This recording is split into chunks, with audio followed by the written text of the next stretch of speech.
اللہ پاک کا ارشاد ہے قل لا يعلم من في السماوات ومن في الارض الغیب الا اللہ. آپ کہیے کہ آسمانوں میں بھی کوئی اور زمین میں بھی کوئی غیب کو اللہ کے علاوہ نہیں جانتا. دیکھو کتنی کلیئر اور صاف آیت ہے کہ آسمانوں میں بھی کوئی ایسا نہیں جو غیب کو جانتا ہو اور زمین میں بھی کوئی ایسا نہیں ہے جو غیب کو جانتا ہو. اور یہ بات کہہ دیجئے آپ لوگوں کو قل لا يعلم من في السماوات والارض الغیب الا اللہ وما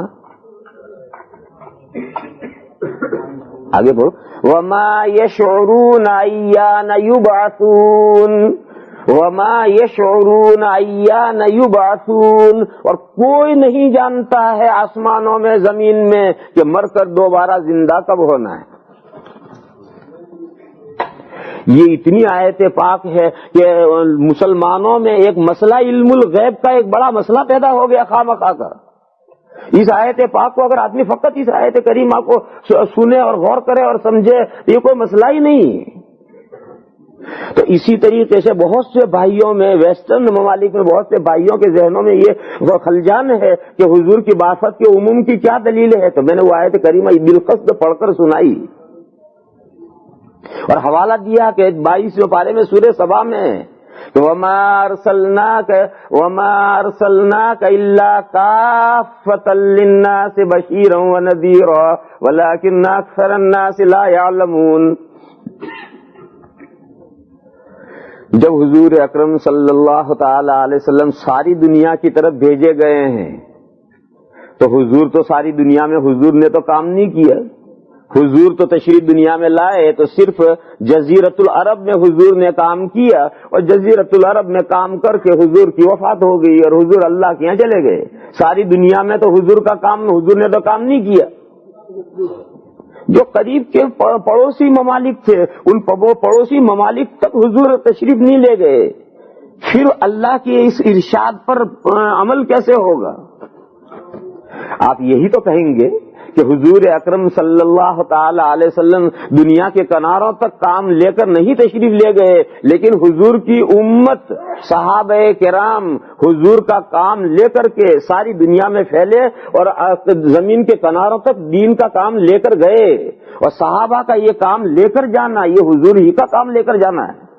یہی تو کہو گے کیا کہو گے. لہذا معلوم ہوا کہ امت جو کام کرے گی یہ امت کا کام یہ بھی حضور ہی کا کام ہے. یہ جو امت کا کام ہے جو حضور کی ذمہ داری تھی وہ ذمہ داری میں جو امت کی شیئرنگ ہے حصے داری ہے یہ جو امت کام کرے گی یہ کام حضور کے کام ہی کے ساتھ شمار ہوگا. یہ کوئی معمولی بات نہیں میرے بھائیو. غور کرو کتنی بڑی بات بنتی ہے کہ حضور کی جو ذمہ داری ہے اس ذمہ داری کے پورا کرنے میں جو ہماری حصہ داری ہے وہ ہماری حصہ داری ہمارے کام کو حضور کے کام کے ساتھ منسلک کر دیتی.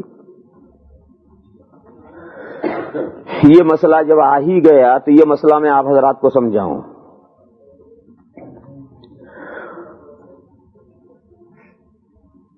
28ویں پارے میں سورہ جمعہ ہے. اس سورہ جمعہ میں اللہ تعالی جل شانہ عم نوالہ نے حضور کی امت کو 2 حصوں میں ڈیوائیڈ کیا ہے. میں نے بتا دیا کہ حضور کی امت تمام انسان ہیں اور قیامت تک کے لوگ ہیں. کوئی انسان حضور کی امت سے باہر نہیں ہے دنیا کے کسی ملک کا کسی خطے کا ہو. مگر حضور اکرم صلی اللہ تعالی علیہ وسلم کی امت کو سورہ جمعہ میں 2 حصوں میں تقسیم کر کے الگ کیا ہے. تھوڑا سا غور کرو اس پر. هو الذی بعث فی الأمیین رسولا منہم یتلو علیہم آیاتہ ویزکیہم ویعلمہم الکتاب والحکمہ وَإِن كَانُوا مِن قَبْلُ لَفِي ضَلَالٍ مُبِينٍ. یہ فرمایا کہ اللہ تعالیٰ وہ ذات ہیں جنہوں نے امیوں میں یہ امی جزیرت العرب کے جتنے لوگ ہیں یہ امی کہلاتے تھے. لفظ امی کے بالکل اصل معنی ہے ماں والا مدر، ماں مانے مدر والا، اور محاورے میں امی کے معنی ہیں بے پڑھا لکھا، کیونکہ جو ماں کی گود میں ہر وقت رہے گا، ماں کے پاس ہی رہے گا، ماں سے علیحدہ ہی نہیں ہوگا، مدرسے اور مکتب اور اسکول میں جائے گا ہی نہیں، تو بے پڑھا لکھا رہ جائے گا. یا یہ کہو کہ ماں نے جیسا جنا ویسا کا ویسا ہے، ماں کے پیٹ سے جیسا آیا ویسا کا ویسا ہے، اس نے کچھ پڑھا لکھا کچھ نہیں. تو غرض امی کے معنی لفظی معنی آتا ہے ماں والا، اور محاورے میں اس کے معنی ہے بے پڑھا لکھا. اور امیین اس کا پلورل ہے، جمع ہے، اور امیین سے مراد سارے جزیرت العرب میں جتنے عرب رہتے تھے وہ سب امیین، اور یہ ان کا لقب ہے، چاہے پڑھے لکھے ہوں تب بھی امیین کہلائیں گے. بعد میں اگر ان میں جو لوگ پڑھے لکھے ہیں وہ پڑھے لکھے بھی امیین ہی کہلائیں گے، یہ ایک سرنیم ہو گیا ان کا، لقب یعنی سرنیم ہو گیا. تو اللہ نے فرمایا کہ اللہ وہ ہستی ہیں جنہوں نے امیین میں انہی میں سے ایک بہت بڑے رسول کو مبعوث کیا. هو الذی بعث فی الامیین رسولا منہم، جو ان کو اللہ کی کتابیں پڑھ کر سناتے ہیں، جو ان کو پاکیزہ اور ستھرا کرتے ہیں، جو ان کو اللہ کی کتاب سکھلاتے ہیں، جو ان کو دانش مندی کی باتیں سکھلاتے ہیں. وَإِن كَانُوا مِن قَبْلُ لَفِي ضَلَالٍ مُبِينٍ، اگرچہ پہلے وہ صریح گمراہی میں تھے، مگر اب یہ پیغمبر اللہ نے ان کے اندر بھیجے ہیں وہ ان کو صریح گمراہی میں سے، کھلی گمراہی میں سے نکال کر انہیں قوموں کے رہنما بنا دیں گے. جو خود گمراہیوں کے دلدل میں پھنسے ہوئے تھے، حضور ان پر محنت کر کے انہیں اس دلدل سے نکال کر کے قوموں کے رہنما بنا دیں گے. اور جو بے پڑھے لکھے تھے ان کے ہاتھ میں ایسا قلم دیں گے کہ شیخ سعدی رحمت اللہ علیہ یہ کہنے پر مجبور ہوئے کہ یتیمے کے نہ کر د قرآن درست، یتیمے کے نہ کر د قرآن درست، کتب خانے چند ملت بششت. وہ پیغمبر اور وہ ان کی پہلی امت جنہوں نے پڑھنا لکھنا کسی سے نہیں سیکھا تھا، جب انہوں نے ہاتھ میں قلم پکڑا تو سینکڑوں ملتوں کے لائبریریاں پیچھے رہ گئی اور ان کی لائبریری ان سے بڑی ہو گئی. سب کی لائبریریاں پیچھے مان پڑ گئی اور پیچھے رہ گئی، اور اسلام کی لائبریری سب سے آگے نکل گئی. جب ان بے پڑھے لکھوں کے ہاتھ میں قلم جب آیا اور ان کو اللہ کے رسول نے قلم دیا کہ لو لکھو، یتیم کے نہ کر د قرآن درست، کتب خانے چند ملت وششت.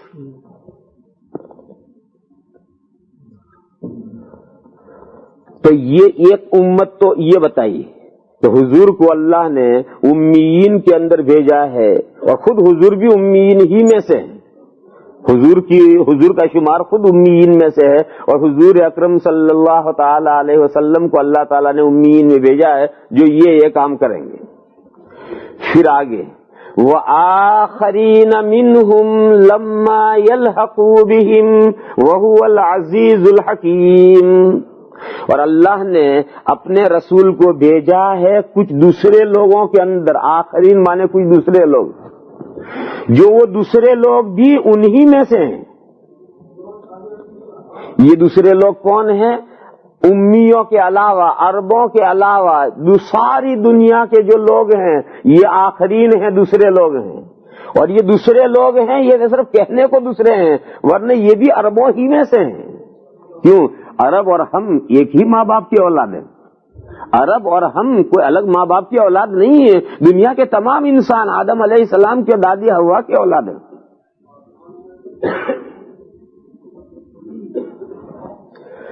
دادی حوا کا ذکر آیا تو ایک مسئلہ سمجھا دو.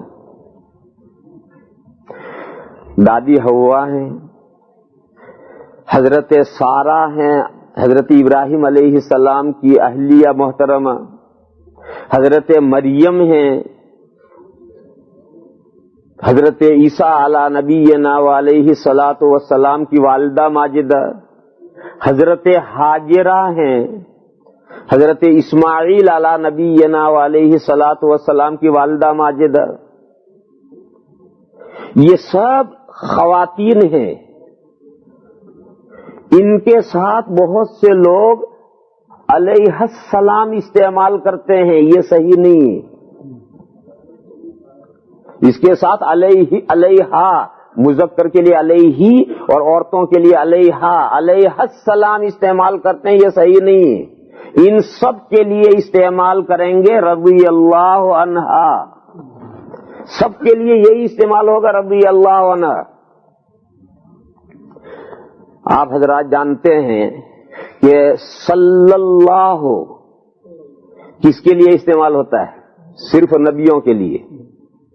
آپ جانتے ہیں علیہ الصلاۃ کس کے لیے استعمال ہوتا ہے؟ صرف نبیوں کے لیے. اسی طریقے سے علیہ السلام یہ صرف نبیوں کے لیے استعمال ہوتا ہے. نبیوں کے علاوہ کے لیے نہ صلاۃ استعمال کرنا جائز ہے، نہ سلام استعمال کرنا جائز ہے. ہاں تابع بنا کر استعمال کر سکتے ہیں. مثلا یوں کہیں کہ اللہم صلی علی محمد وعلی آلہ وذریتہ وعلماء امتہ، اے اللہ رحمت نازل فرمائیے، درود نازل فرمائیے حضور اکرم صلی اللہ تعالی علیہ وسلم پر، اور حضور کے خاندان کے لوگوں پر، اور حضور کی اولاد پر، اور حضور کے صحابہ پر، اور حضور کی امت کے علماء پر. یہ کہہ سکتے ہیں کیونکہ یہ اولاد، صحابہ، امت کے علماء، یہ سب حضور کے تابع کر دیے گئے. لیکن اگر آپ یوں ڈائریکٹ کہیں اللہم صلی علی آل محمد، اے اللہ حضور کی اولاد پر درود نازل فرمائیے، یہ کہنا جائز نہیں. ڈائریکٹ نبیوں کے علاوہ کے لیے نہ سلام جائز ہے نہ صلاۃ جائز ہے. یہ مسئلہ طے ہے. اور صحابہ کے لیے تربی ہے رضی اللہ عنہ مرد کے لیے، اور عورت کے لیے رضی اللہ عنہا.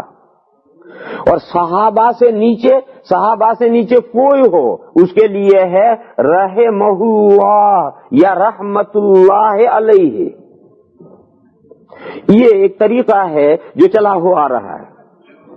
اب دادی حوا تو رسول نہیں ہے، حضرت مریم تو رسول نہیں ہے، حضرت سارہ اور حضرت حاجرہ تو رسول نبی نہیں ہے، کیونکہ نبوت کسی خاتون کو نبوت ملی نہیں ہے، کوئی خاتون کو نبوت نہیں ملی. تو یہ تمام خواتین جو ہیں یہ تو نبی نہیں ہے. جب نبی نہیں ہے تو ان کے لیے بلا واسطہ ڈائریکٹ صلاۃ اور سلام استعمال نہیں کر سکتے. حوا علیہ السلام کہنا جائز نہیں، سارہ علیہ السلام، مریم علیہ السلام کہنا جائز نہیں. پھر کیا کہیں گے؟ یہ سب صحابہ صحابیات ہیں، دادی صاحبہ دادا کی صحابیہ ہیں. حضرت سارہ اور حضرت حاجرہ حضرت ابراہیم علیہ السلام کی صحابیہ ہیں. حضرت مریم حضرت عیسیٰ علیہ السلام کی صحابیہ ہیں. لہذا جب یہ صحابیاں تو سب کے لیے رضی اللہ عنہا کہیں گے. مریم رضی اللہ عنہا، حاجرہ رضی اللہ عنہا، سارہ رضی اللہ عنہا، حوا رضی اللہ عنہا، سب کے لیے رضی اللہ عنہا کہیں گے. دیکھو ان صحابیات سے افضل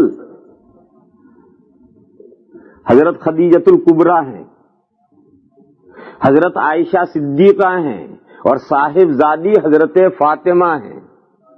یہ تین خواتین اسلام یہ ان سب سے افضل ہیں. حضرت فاطمہ، یہ جو خواتین اسلام جن کا میں نے تذکرہ کیا ان سے حضرت فاطمہ افضل ہیں، حضرت عائشہ افضل ہیں، حضرت خدیجۃ الکبریٰ افضل ہیں. مگر ہم کبھی بھی حضرت خدیجہ علیہ السلام نہیں کہتے، حضرت عائشہ علیہ السلام نہیں کہتے، حضرت فاطمہ علیہ السلام نہیں کہتے. شیعہ کہتے ہیں، ہم نہیں کہتے. تو یہ خواتین اسلام جو ان سے افضل ہیں ان کے لیے ہم علیہ السلام نہیں کہتے، رضی اللہ عنہا کہتے ہیں. تو حضرت مریم، حضرت حاجرہ، حضرت سارہ، حضرت حوا، یہ بھی ان سے تو کم دوسرے درجے کی وہ خواتین ہیں. لہذا ان کے لیے علیہ السلام کیسے جائز ہو جائے گا؟ ان کے لیے رضی اللہ عنہ ہی ہوگا. اور کوئی یہ کہے کہ فلاں کتاب میں حضرت مریم علیہ السلام لکھا ہے, حضرت حاجرہ علیہ السلام لکھا ہے, وہ لکھا ہے انہیں مسئلہ نہیں معلوم اس لیے لکھا ہے, یا بے خبری میں نکل گیا ہے, بے خبری میں نکل جاتا ہے. جو چیز لوگوں میں چلی ہوئی پیچھے سے چلی آتی ہے تو بہت سے بتاوا آدمی سے بے خبری میں ایک بات نکل جاتی. دیکھو ہم میں سے بہت سے ہیں جو کہیں گے حضرت حسین علیہ السلام, حضرت حسن علیہ السلام, حضرت علی علیہ السلام, ہم میں سے اہل السنہ میں سے بہت سو کے منہ سے نکل جائے گا. حالانکہ حضرت حسن, حضرت حسین, حضرت علی, ان کے لیے علیہ السلام جائز ہی نہیں ہے. یہ تو نبیوں کے لیے ہے, اور ان کی نبی ہونے کا عقیدہ شیعوں کا ہے.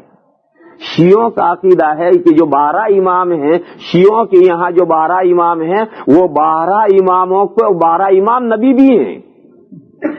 شیعوں کے یہاں جو 12 امام ہیں وہ 12 اماموں کے نبی ہونے کا عقیدہ بھی رکھتے ہیں. اور عجیب و غریب ہیں, وہ یہ بھی کہتے ہیں کہ حضور خاتم النبیین ہیں. تمام شیعہ حضور کو خاتم النبیین مانتے ہیں اور اپنے 12 اماموں کو بھی نبی مانتے ہیں. یہ ایسا ہی ہے جیسے قادیانی, کسی قادیانی سے پوچھو وہ حضور کو خاتم النبیین کہے گا اور اپنے مرزا غلام احمد قادیانی کو بھی نبی کہے گا. کسی قادیانی سے پوچھو تو وہ سب سے پہلے کہے گا کہ حضور خاتم النبیین ہے, اور پھر مرزا غلام احمد قادیانی کو نبی بھی کہے گا. یہ دو باتیں کیسے جمع ہو گئی؟ پوچھو اس سے کیسے جمع ہو گئی؟ ایسے ہی شیعوں کا مسئلہ ہے کہ وہ حضور کو خاتم النبیین مانیں گے, ہر شیعہ حضور کو خاتم النبیین مانے گا, اور پھر ان کا عقیدہ یہ ہے کہ 12 امام جو ہیں یہ نبی بھی ہیں. تو جب 12 امام ان کے یہاں نبی بھی ہیں تو علی علیہ السلام وہ کہیں گے, حسن علیہ السلام کہیں گے, جعفر علیہ السلام کہیں گے, باقر علیہ السلام کہیں گے. علیہ السلام ان کے یہاں جائز ہے کیوں وہ نبی ہیں. مگر ہمارے یہاں تو حضور اکرم صلی اللہ تعالی علیہ وسلم اللہ کے آخری نبی ہیں, اور اس آخری نبی کے بعد میں کسی نبی کے لیے نو چانس, نو روم, کوئی نبی کا کوئی سوال نہیں حضور کے پیچھے. لہذا نہ حضرت علی کے لیے علیہ السلام کہنا جائز ہے, نہ حضرت حسن کے لیے, نہ حضرت حسین کے لیے, کسی کے لیے علیہ السلام کہنا جائز نہیں. مگر بہت سے اہل سنت کے زبان سے نکل جائے گا, اور بہت سے علماء کی کتابوں میں حسن علیہ السلام, حسین علیہ السلام لکھا ہوگا. وہ کیا, وہ بے خبری میں نکل گیا, وہ پیچھے سے جو چلا آ رہا ماحول میں, اور وہ کوئی دلیل نہیں ہے. میں تو آپ کو مدلل کر کے دلائل کے ساتھ مسئلہ سمجھا رہا ہوں. اس لیے سمجھو قاعدہ کلیہ, نبیوں کے لیے صلاۃ اور سلام ہے. نبی صحابہ کے لیے, چاہے وہ صحابی حضور کے صحابہ ہوں یا حضور سے پہلے جو انبیاء ہیں ان کے صحابہ ہوں, صحابہ کے لیے رضی اللہ عنہ ہے. اور صحابہ سے نیچے جو لوگ ہیں, چاہے یہاں کے ہوں چاہے ہماری امت سے پہلے کے ہوں, ان کے لیے رحمہم اللہ رحمت اللہ علیہ. ہاں تابع کریں, تابع کر سکتے ہیں, نبی کے تابع کر کے نبی کی آل اولاد صحابہ امت سب کے لیے صلاۃ و سلام استعمال تابع کر کے ہو سکتا ہے. اور یوں کہیں کہ رضی اللہ عن ابی بکر و اولادہ, اللہ خوش ہوں ابو بکر سے اور ان کی اولاد سے. ہاں اب ان کی اولاد جو ہے رضی اللہ کے تحت میں لا سکتے ہیں, یہ انڈائریکٹ ہوا. لیکن اگر ڈائریکٹ آپ کہیں رضی اللہ عنہ اولاد ابی بکر, اللہ ابو بکر کی اولاد سے راضی ہوں, ڈائریکٹ کہیں یہ جائز نہیں. تو صلاۃ و سلام نبیوں کے ساتھ خاص ہے, تربی رضی اللہ عنہ صحابہ کے لیے ہے, اور ترحم بعد کے لوگوں کے لیے ہے. تو یہ جو اسلام سے پہلے کی جو خواتین ہیں جو مختلف انبیاء کی صحابیات ہیں, ان کے لیے علیہ السلام استعمال نہیں کریں گے, سب کے لیے رضی اللہ عنہ استعمال کریں گے. تو میں یہ کہہ رہا تھا کہ دادا اور دادی کی سارے انسان انہی کے اولاد ہیں. اور یہ جو تقسیم ہے کہ یہ یورپین ہے اور یہ ایشین ہے اور یہ چائنیز ہے اور یہ عرب ہے اور یہ عجم ہے اور یہ اے ہے اور یہ وہ ہے, یہ سب خامخواہ کی تقسیمیں ہیں, صرف لوگوں کی پہچان کے لیے ہیں, صرف لوگوں کی پہچان کے لیے ہیں. یہ مطلب نہیں ہے کہ ایشین جو ہے ان کے ماں باپ اور ہیں, اور یورپین کے ماں باپ اور ہیں, اور چائنیز کے ماں باپ اور ہیں, اور عربوں کے ماں باپ اور ہیں. ایسا نہیں, سارے انسان ایک ہی ماں باپ کی اولاد ہیں.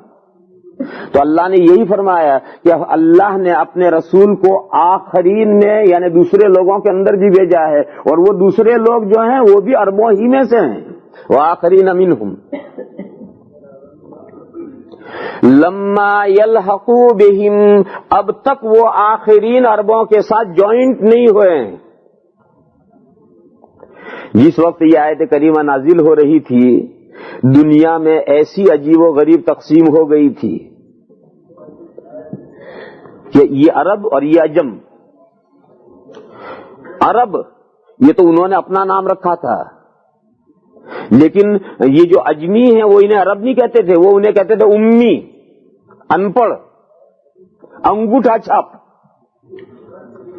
یہ عربوں کا سرنیم کس نے رکھا تھا؟ غیر عرب نے، دنیا کے تمام لوگوں نے ان کا یہ نام رکھا تھا، امی، انگوٹھا چھاپ۔ لیکن سرکار دو عالم مبعوث ہوئے ان انگوٹھا چھاپوں میں، ان امیوں میں، اور ایک ہستی کے اس قوم کے اندر مبعوث ہونے سے اس قوم کا ویلیو اتنا بڑھا کہ وہ امیین جو ان کا برا نام تھا وہ ان کے لیے سر کا تاج بن گئے۔ آج ان کے لیے امی، آج امی کے معنی انگوٹھا چھاپ نہیں ہے، آج امیین کے معنی ہے نبی آخر الزمان کی پہلی امت۔ تو ایک آدمی کے کارنامے قوم کو کتنا اونچا اٹھاتے ہیں، سمجھو، غور کرو۔ ایک قوم اتنی ذلت کی گہرائیوں میں، کھڈ میں پڑی ہوئی ہو، اس قوم میں ایک آدمی پیدا ہو جاتا ہے اور اسے کارنامے کرتا ہے کہ قوم کو اٹھا کر آسمان پر پہنچا دیتا ہے، ایک آدمی۔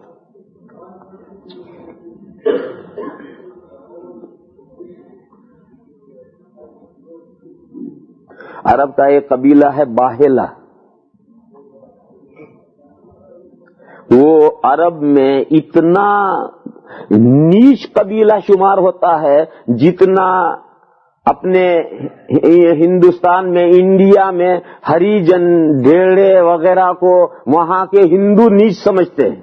ہم تو نہیں سمجھتے کسی کو نیچ، لیکن وہاں کے ہندو ان ہریجنوں کو، ڈھیڑوں کو، چماروں کو جتنا نیچ سمجھتے ہیں کہ ان کے اپنے کنویں سے پانی بھی نہیں بننے دیں گے، ایسا یہ نیچ قبیلہ سمجھا جاتا تھا باہلا۔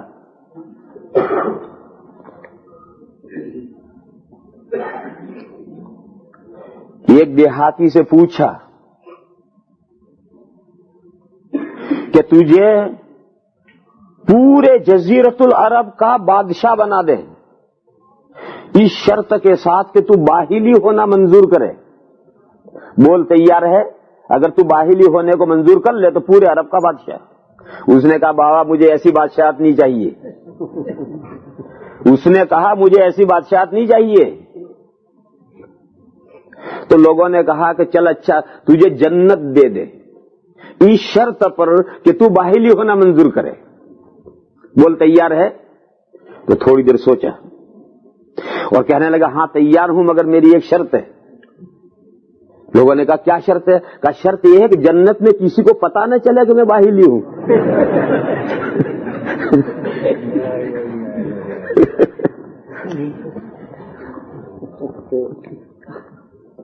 اتنا بدنام قبیلہ، اس بدنام قبیلے میں ایک شخصیت پیدا ہوئی، قتیبہ ابن مسلم رحمت اللہ علیہ، جنہوں نے یہ پورا افریقہ انہوں نے فتح کیا ہے۔ قتیبہ ابن مسلم نے یہ مصر ہے، تیونس ہے، المغرب الاقصی ہے، سوڈان ہے، یہ سب افریقہ کے حصے قتیبہ ابن مسلم رحمت اللہ علیہ نے فتح کیے ہیں۔ اور طارق ابن زیاد جو البحر الابیض المتوسط میڈیٹرین سی پار کر کے جبل طارق پر جو گئے تھے، وہ طارق ابن زیاد یہ قتیبہ ابن مسلم کے غلام تھے، آزاد کیے ہوئے۔ تو اسپین بھی انہی کے غلام نے فتح کیا ہے۔ اس ایک شخص کے کارنامے جب آئے ہیں تو شاعر یہ کہنے پر مجبور ہوا ہے کہ اذا خلت قریش من خلافہ فالخلافۃ فی الباہلہ، جس دن قریش میں کوئی خلیفہ بننے کا حل نہیں رہے گا تو خلیفہ باہلہ میں سے چنا جائے گا۔ ایک آدمی کے کارنامے نے باہلہ کو اتنا اونچا اٹھا دیا، اور وہ شاعر نے کہا کہ اذا خلت قریش من خلافہ فالخلافۃ فی الباہلہ، جس دن قریش میں کوئی آدمی خلیفہ بننے کا لائق نہیں رہے گا تو خلیفہ باہلہ میں سے چنا جائے گا۔ تو میرے بھائیوں، قوموں کے اندر یہ ہوتا ہے کہ ایک آدمی کے کارنامے قوم کو ثریا پہ اونچا کر دیتے ہیں، اور قوم میں ایک آدمی ایسا برا کام کر جاتا ہے کہ ساری قوم دھڑام سے کھڈے میں آ کر گرتی۔ ایسا بھی ہوتا ہے، ایک قوم اچھے خاصے لیول پر ہوتی ہے، اس قوم کے اندر ایسا ایک نالائق پیدا ہو جاتا ہے اور اس کے ایسے برے کارنامے سامنے آتے ہیں کہ وہ قوم دھڑام سے کھڈے میں آ کر گر جاتی ہے۔ انسانوں کی تاریخ میں یہ سب ہوتا رہتا ہے۔ تو امیین یہ پہلے تو یہ بہت برا لقب تھا، اور اجمیوں نے ان کو دیا تھا کہ بے پڑھے لکھے، انگوٹھا چھاپ۔ لیکن جس دن سے خاتم النبیین حضرت محمد مصطفیٰ صلی اللہ تعالی علیہ وسلم ان کے اندر مبعوث ہوئے ہیں، اس دن سے پھر امیین یہ برا لقب نہیں رہا، بلکہ عربوں کے لیے یہ سرتاج بن گیا، فخر کا لقب بن گیا کہ نحن امیون، ہم امیون ہیں۔ وہ تو حضور کی برکت ہے، لیکن پہلے یہ لقب اجمیوں نے ان کو دیا تھا، اور انہوں نے انہیں کیا کہا تھا؟ اجمی۔ اجمی کے معنی ہیں بے زبان جانور۔ لفظ اجمی کے معنی ہے بے زبان جانور۔ تو عرب ساری دنیا کو بے زبان جانور کہتے تھے، اور دوسرے عربوں کو انگوٹھا چھاپ کہتے تھے۔ اتنی دوری ہو گئی تھی ان دونوں کے درمیان میں۔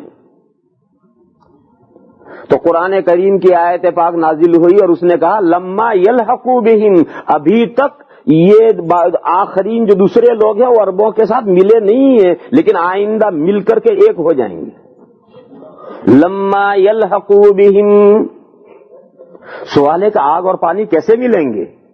تو آگ اور پانی جیسی تقسیم ہو گئی تھی، وہ کیسے مل جائیں گے؟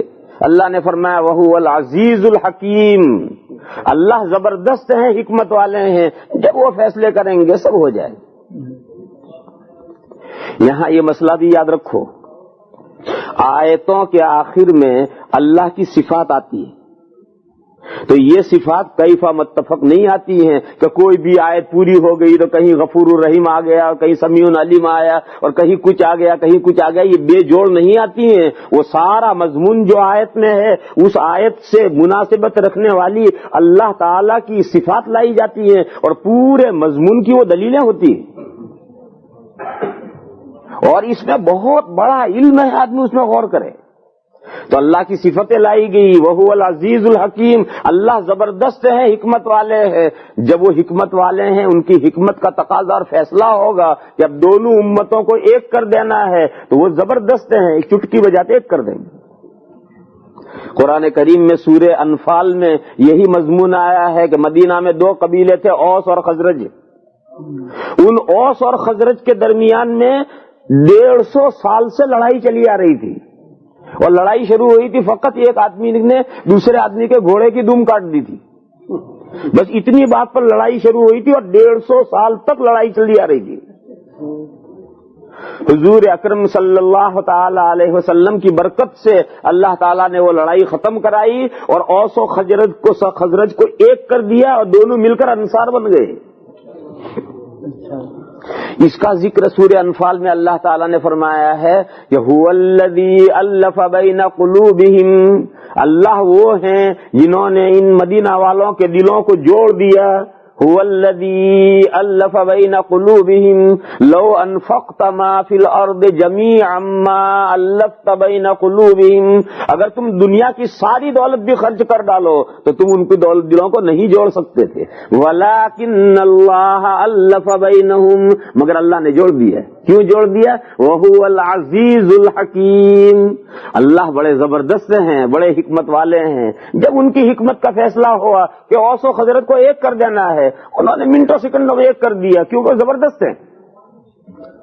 تو عرب اور عجم میں جو تقسیم ہے وہ بے شک بہت بڑی سخت تقسیم ہے، اور کھائے بیچ میں ہے، خلیج ہے بیچ میں، گلف ہے بیچ میں، لیکن جس دن اللہ کا فیصلہ ہوگا عربوں کو اجمیوں کو ایک کر دیں گے اللہ تعالیٰ، اور منٹوں میں چٹکی بجاتے ایک کر دیں گے۔ پھر یہ مضمون آگے چلا ہے، آگے نہیں لے جاتے ہم، یہاں مضمون روکتے ہیں کہ دیکھو یہاں ان آیتوں میں حضور اکرم صلی اللہ تعالی علیہ وسلم کی امت کو دو حصوں میں تقسیم کیا ہے. ایک حضور کو امیین میں بھیجا گیا ہے اور ایک حضور کو آخرین میں بھیجا گیا ہے. یہ دو الگ الگ کیوں کیے ہیں؟ یہ دو الگ الگ اس لیے کیے گئے ہیں کہ حضور کو بلا واسطہ جو بھیجا گیا تھا وہ عربوں میں بھیجا گیا تھا, امیین میں بھیجا گیا تھا, اور امیین میں کام کرنے کی ذمہ داری حضور پر رکھی گئی تھی. اور جب امیین میں کام مکمل ہو جائے گا تو حضور کی دنیا سے تشریف بری ہو جائے گی, حضور کی وفات کا وقت آ جائے گا. چنانچہ جب مکہ مکرمہ فتح ہوا اور جزیرت العرب کے لوگ دھڑا دھڑ اسلام میں آنے لگے تو سورہ نصر, سورہ فتح نازل ہوئی, سورہ نصر نازل ہوئی. اذا جاء نصر اللہ والفتح ورأيت الناس يدخلون في دين الله أفواجا فسبح بحمد ربك واستغفر إنه كان توابا. جب اللہ کی مدد آ گئی لہذا اب آپ اللہ کی پاکی بیان کیجئے. فسبح بحمد ربک, آپ اللہ کی پاکی بیان کیجئے اللہ کی خوبیوں کے ساتھ ملا کر کے, اور اللہ سے اپنے گناہوں کی معافی طلب کیجئے, اللہ تعالیٰ سے استغفار کیجئے, اللہ تعالیٰ سے مغفرت طلب کیجئے. بے شک اللہ تعالیٰ بہت زیادہ متوجہ ہونے والے ہیں. یہ سورت جب نازل ہوئی اور حضور اکرم صلی اللہ تعالی علیہ وسلم نے صحابہ کو پڑھ کر سنائی تو صحابہ خوشی کے مارے ان کی باتیں کھل گئی اور سب خوش کیونکہ 23 سال سے رات دن جو لڑائیاں لڑ رہے تھے اس کا رزلٹ آ جائے. مگر اس مجمع میں ایک صاحب رونے لگے, یہ سورت سن کر رونے لگے. وہ صاحب تھے حضرت ابو بکر صدیق رضی اللہ تعالیٰ عنہ. تو لوگوں نے کہا آج رونے کا دن ہے, آج تو خوشیاں منانے کا دن ہے, یہ بڑے میاں کیا ہو گیا, رو رہے ہیں بیٹھ بیٹھ. خیر بات ختم ہو گئی. اس واقعے کے 3.25 مہینے کے بعد جب حضور کا انتقال ہو گیا, اس واقعے کے کل 3.25 مہینے حضور زندہ رہے ہیں. 3.25 مہینے کے بعد جب حضور کا انتقال ہو گیا ہے تب صحابہ کی آنکھیں کھلی کہ اس وقت ابو بکر ہی سمجھے تھے جو رو پڑے تھے, ہم سمجھے ہی نہیں تھے اس صورت کا کیا مطلب تھا. اور اس صورت کو نازل کر کے حضور کو اطلاع دے دی گئی کہ آپ کا دنیا کا کام فنش ہو گیا.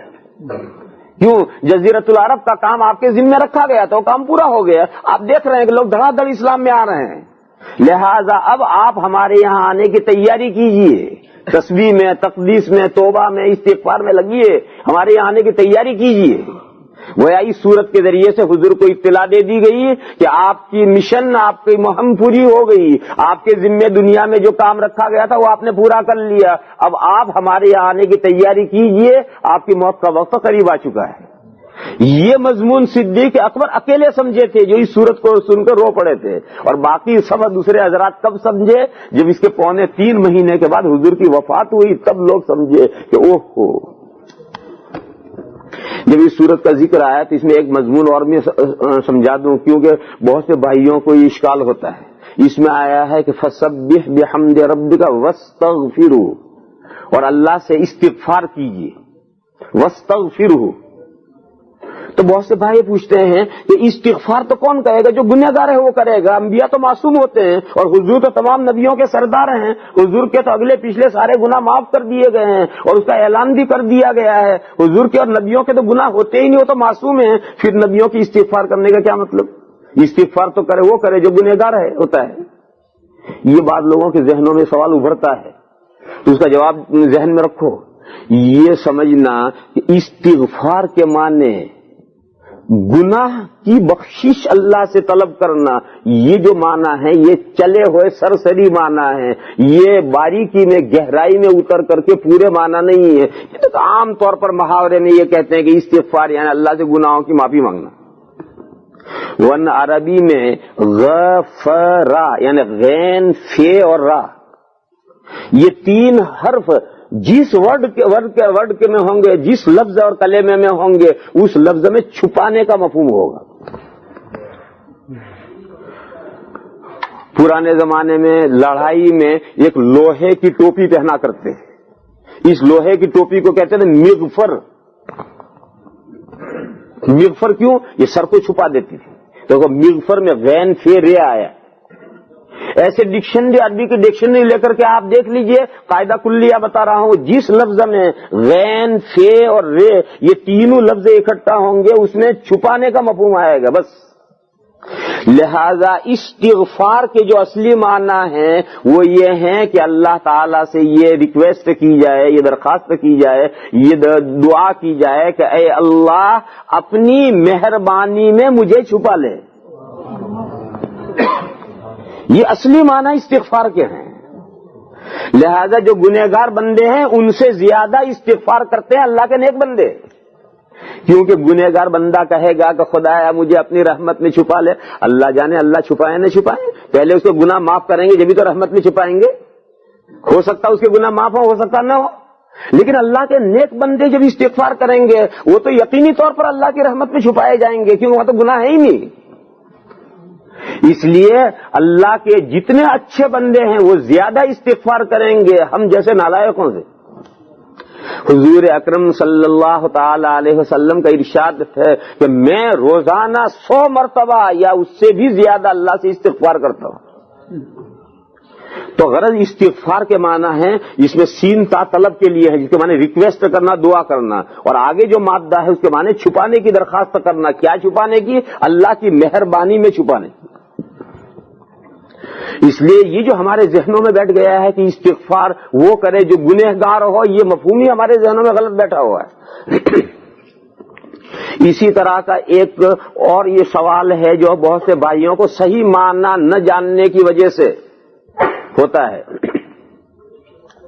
وہ یہ ہے سورہ والضحیٰ میں آیا ہے حضور کے بارے میں وَوَجَدَكَ ضَالًّا فَهَدَىٰ.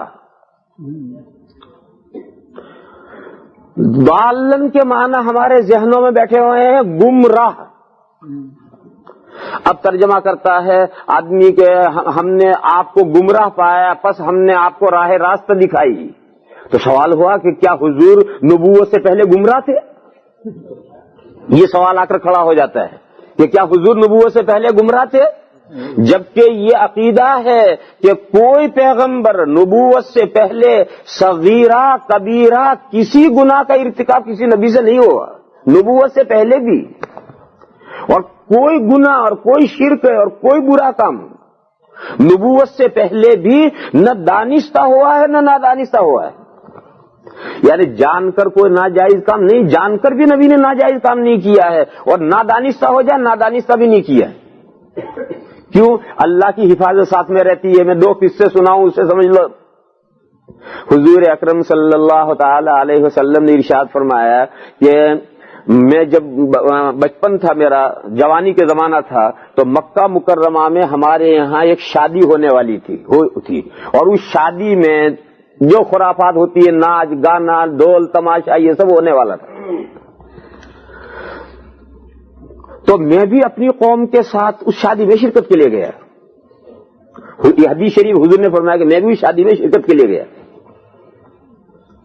وہاں میں پہنچ کر بیٹھا، اور بیٹھ کر کے میں کب سو گیا مجھے کچھ پتہ نہیں، اور میری آنکھ کھلی ہے دوسرے دن سورج نکلنے کے بعد. اور جب میں نے آنکھ کھولی تو وہاں میدان میں کوئی نہیں تھا. رات میں کیا ہنگامہ ہو گیا اور کیا ہو گیا مجھے پتہ ہی نہیں. دیکھو اب حضور تشریف لے گئے ہیں اس مجلس میں، اب اللہ کی حفاظت کیسے آتی ہے؟ وہاں پہنچ کر یہ تماشا شروع ہونے سے پہلے حضور کو نیند آ گئی اور حضور ایک طرف پڑ سو گئے. ہوتا رہا جو کچھ ہونا رات بھر ہوتا رہا، سب ہو کر تماشا صبح ختم ہو گیا. اس کے بعد حضور کی آنکھ کھلی. یوں اللہ حفاظت کرتے ہیں اپنے نبیوں کی. ایک موقع پر ایسا ہوا جب حضور کی عمر مبارک 25 سال کی تھی، یہ کعبہ شریف چنا جا رہا تھا، اور کعبہ کے جو بڑے بڑے پتھر ہیں یہ جو قریب میں چاروں طرف پہاڑ ہیں ان پہاڑوں میں سے ڈھونڈ ڈھونڈ کے لانے ہوتے تھے. تو جو لوگ ان پہاڑوں میں سے پتھر ڈھونڈ کر لاتے تھے حضور بھی اس میں شریک تھے، حضور بھی لاتے تھے. تو حضور اور حضور کے ایک چچا حضرت حمزہ اسد اللہ و اسد رسولی، اللہ اور اللہ کے رسول کے شیر، یہ حضرت حمزہ اور حضور یہ چچا بھتیجے، یہ تقریباً ایک عمر کے ہیں. اور ایسے عمریں ایک ہوں تو دوست جیسے رہا ہوتا ہے، چچا بھتیجوں پھر بھی دوست ہوتے ہیں. تو یہ دونوں پہاڑ میں پتھر ڈھونڈنے کے لیے گئے. ایک بڑا پتھر ملا. اب حضور نے لنگی تو پہن رکھی ہے اور کرتے کی جگہ پر تو کچھ ہے ہی نہیں, تو وہ پتھر لے کر یہاں اٹھانا ہے. تو ان کے چچا نے یہ مشورہ دیا کہ یہ جو آپ نے لنگی پہن رکھی ہے, یہ لنگی کھول کر کے اسے دو چار تہیں کر کے وہ کندھے پر رکھ کر یہ پتھر اٹھاؤ, اور اس لنگی کے اندر کوئی انڈر ویئر وغیرہ پہن رکھا ہوگا. لیکن انڈر ویئر پہن رکھا ہو تب بھی لنگی کھولیں گے تو گھٹنے رانے تو ننگی ہو ہی جائیں گے. بس حضور نے اس لنگی کھولنے کا ارادہ کیا اور حضور ایک دم بے ہوش ہو کے گر پڑے, بے ہوش ہو کے گر پڑے. جب حضور کی تھوڑی دیر کے بعد حضور کو ہوش آیا ہے تو حضور کی لنگی پوری اچھی طرح سے بندھی ہوئی تھی. کس نے باندھی؟ اللہ جانے کس نے باندھی. تو اتنی معمولی اگر کوئی بات ہونے جا رہی ہے تو بھی اللہ کی حفاظت فوراً آتی. تو یہ تو سب نبوت سے پہلے کے قصے ہیں. تو نبی تو نبوت سے پہلے بھی نہ صغیرہ گناہ نہ کبیرہ گناہ کوئی چیز نبی. پھر وجدہ کا دالن کے کیا معنی؟ دالن کے معنی تو گمراہ کے ہیں. تو اس لیے میرے بھائیوں سمجھو, یہ جو دالن کے معنی گمراہ ہم کرتے ہیں یہی ایک ہمارے ذہنوں کے اندر ایک عام معنی بیٹھے ہوئے ہیں, ورنہ اس کے معنی گمراہ کے ہے نہیں. دالن کے معنی ہیں بے خبر. اللہ نے آپ کو بے خبر پایا, پس اللہ نے آپ کو باخبر کیا. یعنی آپ کسی دین سے باخبر نہیں تھے, کیونکہ اوپر سے اسماعیل علیہ السلام کا جو دین آ رہا تھا وہ بگڑ کر سب ختم ہو گیا تھا, اور حضور کسی آسمانی دین سے باخبر نہیں تھے, آسمانی دین سے بے خبر تھے. تو اللہ نے وہی بھیج کر کے اللہ نے آسمانی دین سے باخبر کیا. تو وجدک ضالن کے معنی پس پایا اللہ نے آپ کو بے خبر, پس کیا آپ کو باخبر. اور اردو ترجمہ کرنے والوں نے یہی ترجمہ کیا ہے. حضرت تھانوی قدس سرہ نے قرآن کریم کا جو اردو ترجمہ کیا اس میں ضالن کے معنی بے خبر کیے, اور صحیح ترجمہ یہی ہے. اور وہ جو گمراہ ہے وہ بہت سی مرتبہ وہ معنی ہوتے ہیں تو ہمارے ذہنوں میں بس یہ بیٹھ گئے کہ بس سب جگہ پر یہی معنی ہوں گے, حالانکہ ایسا نہیں ہے. تو میں عرض یہ کر رہا تھا کہ اس سورت پاک کے نزول پر اعلان کر دیا گیا کہ آپ کا کام فنش ہوا, اب آپ آخرت میں آنے کی تیاری کریں. اور جزیرۃ العرب سے باہر جو ساری دنیا ہے اس دنیا کے تک دین کو لے کر پہنچنا یہ حضور کے ذمے نہیں رکھا گیا تھا. اور اسی لیے سورہ جمعہ میں هو الذی بعث فی الامیین رسولا منکم اس مضمون کو الگ بیان کیا, وآخرین اس مضمون کو الگ بیان کیا.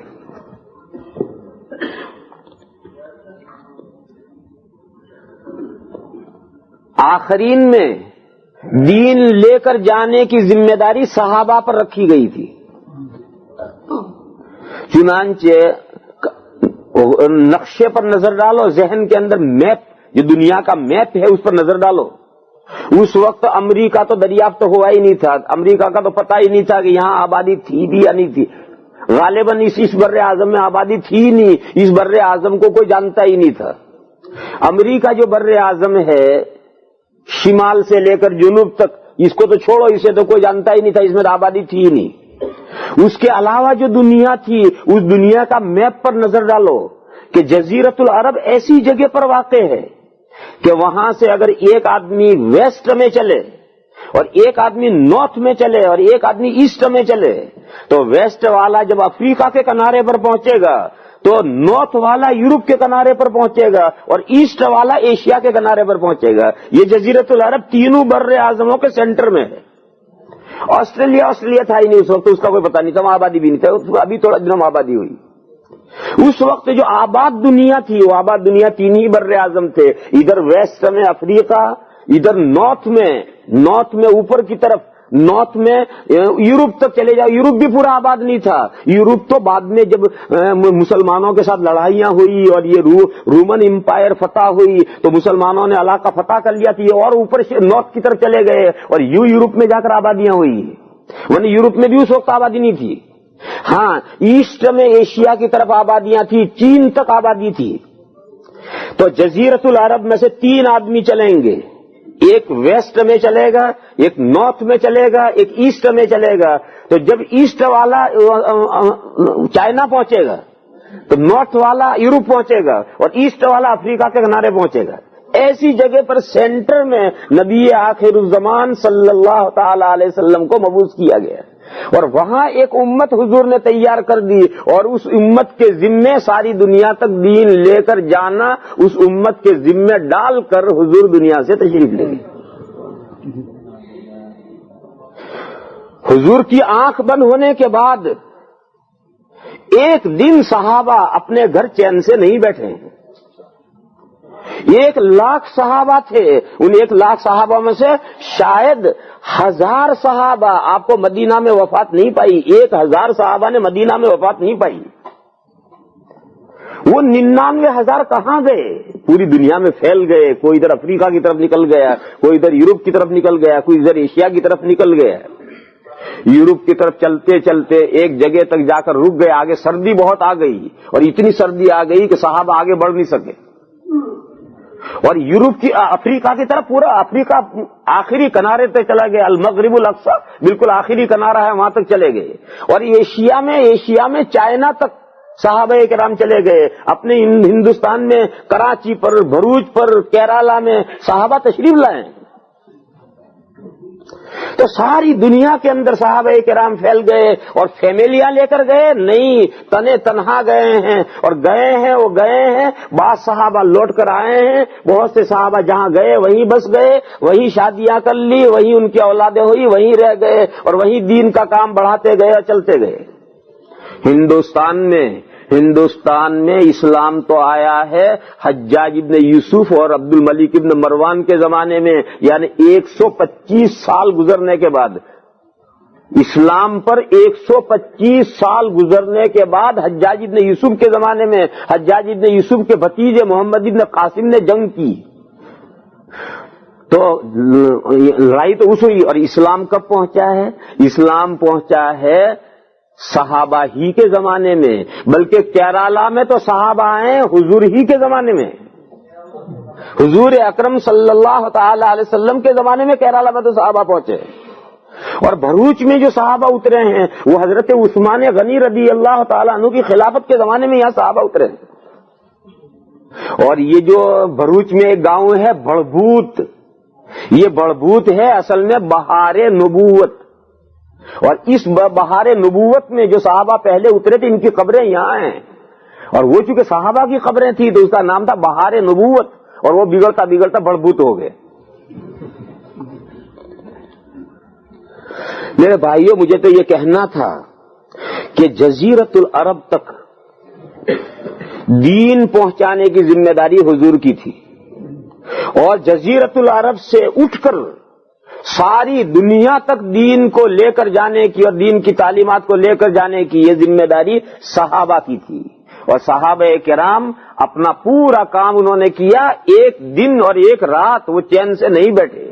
پورے 100 سال انہوں نے جو ذمہ داری ڈالی تھی اس ذمہ داری کے لیے رات اور دن انہوں نے ایک کر دیا. اور 100 سال کا عرصہ گزرتے گزرتے آپ تاریخ پڑھیے 100 سال کا عرصہ گزرتے گزرتے دنیا میں سپر پاور فقط اسلامی حکومت تھی. اسلامی حکومت کے علاوہ پوری دنیا میں کوئی سپر پاور نہیں تھا.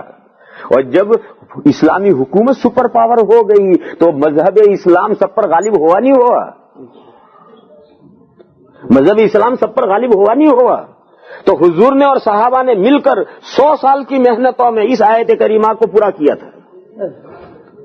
یہ جو اللہ نے فرمایا کہ هو الذی ارسل رسولہ بالہدی ودین الحق لیظہرہ علی الدین کلہ. سارے ادیان پر اسلام کو غالب کرنے کے لیے، دین حق کو غالب کرنے کے لیے اللہ نے اپنے رسول کو بھیجا ہے. تو رسول اکیلے وہ کام نہیں کریں گے. رسول اور رسول کی امتیں سب مل کر کے کام کریں گے. اور مہینے 2 مہینے، ہفتے 2 ہفتے، سال 2 سال، اشرا 10 اشرا زمانہ نہیں آتا ہے جب حضور اور صحابہ کے ظاہر ان کے کام تو کتنے مضبوط کام تھے. انہوں نے دین کو غالب کرنے میں ان کو 100 سال لگے. ہم تو بہت ناتواں ہیں میرے بھائیوں. ہمارا تو کوئی شمار قطار نہیں ہے، مگر یہ کہ بہرحال ہم بھی کام تو اللہ کے دین کا ہی کر رہے ہیں۔ تو اگر صحابہ اور حضور کا کام 100 سال میں اسلام کا جھنڈا بلند ہوا تھا تو ہمارا 500 سال میں تو ہوگا ہی، 1000 سال میں تو ہوگا ہی۔ اگر 1000 سال میں بھی اسلام کو ہم نے بلند کر دیا تو کوئی گھاٹے کا سودا نہیں۔ اگر 500 سال کی محنتیں کر کے بھی ہم نے اسلام کا جھنڈا بلند کر دیا تو کوئی گھبرانے کی بات نہیں ہے، لیکن کرنا پڑے گا۔ آپ یہ چاہیں کہ پھونک ماریں اور کل اسلام کے جھنڈے پوری دنیا میں لہرانے لگیں، یوں دنیا میں ہتھیلی پر سرسوں نہیں جمع کرتی۔ اس لیے میرے بھائیوں اٹھو، کون تیار ہے محنت کے لیے؟ یہ جو محنت دین کے پھیلانے کی محنت ہے، اس محنت کے لیے تیار کون ہے؟ لکھواؤ نام بھائی، لکھو کون نام لکھتا ہے کہ اس محنت کے لیے تیار کرو۔ جس ملک میں آپ ہیں ہر ملک کی ذمہ داری اس ملک کے لوگوں پر ہے، پھر سارے ملکوں کی مل کر ذمہ داری وہ دوسرے نمبر کی بات ہے۔ یہاں تو اللہ کے فضل سے آپ حضرات آئے ہیں اور یہ ملک پیاسا ہے، یہاں کے مسلمان بھی پیاسے ہیں، یہاں کے دوسرے لوگ بھی پیاسے ہیں، ان تک اللہ کے اس رحمت کے دین رحمت کو ان تمام انسانوں تک پہنچانا، غیر مسلموں تک پہنچانا، اپنے لوگ جو دین سے بے خبر ہیں اور دور ہیں اور غافل ہیں ان تک ان تعلیمات کو پہنچانا، یہ میرے بھائیوں اللہ کے رسول صلی اللہ تعالی علیہ وسلم کی امت کی ذمہ داری ہے، اور ہر ایک کو اس میں شیئرنگ کرنی ہے، حصے داری کرنی ہے۔ جو اس کے اندر حصہ لے گا اتنا ہی وہ خوش نصیب ہوگا۔ جی فرمائے بھی ماشاءاللہ، کون تیار جی نقد اس مجمع سے انشاءاللہ اللہ کے راستے میں جانے کے لیے؟ على سيدنا ومولانا محمد وعلى آل سيدنا ومولانا محمد بعدد من استيقظ ونام اللهم صل وسلم وبارك على سيدنا ومولانا محمد وعلى آل سيدنا ومولانا محمد بعدد من قاد وقام۔ یا الہ العالمین ہماری خطاؤں کو معاف فرما، یا اللہ ہماری کوتاہیوں سے درگزر فرما، یا اللہ تیرے دین کے تعلق سے جو ذمہ داری ہم پر عائد ہوئی ہے یا اللہ ہماری اس میں جو کوتاہیاں ہیں اسے معاف فرما، یا اللہ ہماری ذمہ داریوں کو تیرے دین کے تعلق سے نبھانے کی اور پورا کرنے کی توفیق عطا فرما، یا اللہ ہمارے ذریعے سے دین کو پھیلا، اور اے اللہ ہمارے اندر دین کو مضبوط فرما، یا اللہ ہمارے اندر، ہماری اولاد میں، ہمارے رشتہ داروں میں، ہمارے خاندانوں میں، ہمارے ملک میں یا اللہ ایمان اور اسلام کی بہاریں چلا، اور اے اللہ ساری دنیا میں تیرے حبیب صلی اللہ علیہ وسلم کے لائے ہوئے دین کی بہاریں چلا، یا اللہ ہمیں اس کا ذریعہ بنا، اور اے اللہ ہمیں دین کے لیے ہر طرح خدمتیں کرنے کی توفیق عطا فرما، یا الہ العالمین ہمارے گناہوں کو معاف فرما،